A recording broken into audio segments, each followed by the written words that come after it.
Upi kẹt lu nhớ trâu mò sò. Có cởi xuống ó họ cúi xuống y. Bỏ có luôn gì hay luôn gì nhà. Chào mua xia chỉ thằng đời lo. Có uốn đúng mò tuôn ra cú nhỏ. Thiệt tao cho lưu thiệt hay tia. Tao cờ tia mà xí yếu. Có chỉ số chùa kể lưu rong.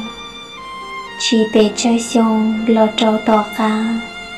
Có số cờ ta con dạy mù chế. Cú ua xuyên đế tỏ xong tỏ cá. Cú cờ ta có mà tôi cho. Muốn rau con nhỏ và có bó xê. Sao hai tiền chê có hai chân tia.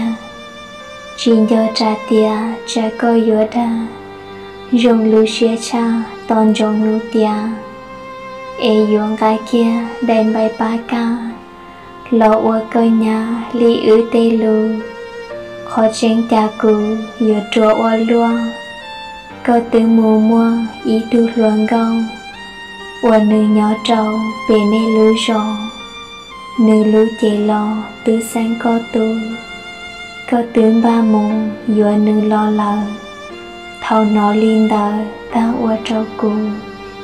Số xe yếu tư ý chế giống ta.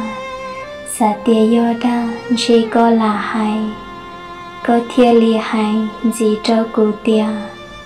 Có tư bó nè yếu phao tương dài. Có hú tơ hay khế trâu cú nô. Thia nữ yếu yếu rau tư cú mông.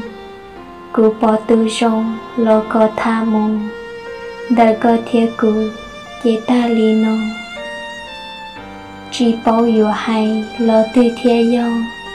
Cho nó mô mô hầu đu xuyên rư. Yếu tì nữ lo yếu tì con.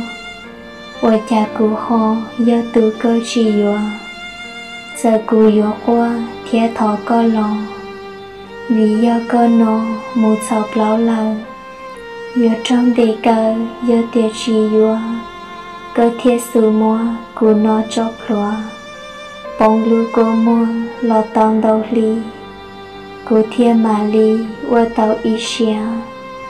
Rồi câu rong xia họ tù nênh đa. Giờ câu chúa đa giờ câu chi yếu. Lo cú mà ua lưu nênh dìa con. Sẽ có nô hồ yếu rong bỏ cha. Là mua lo thả ua ra ba hoàng. Cho trâu hua chùa dơ mù cọp long. Có tiền nên nông cho trò sĩ bò. Thiên lý chỉ mô lưu xế lời ổ.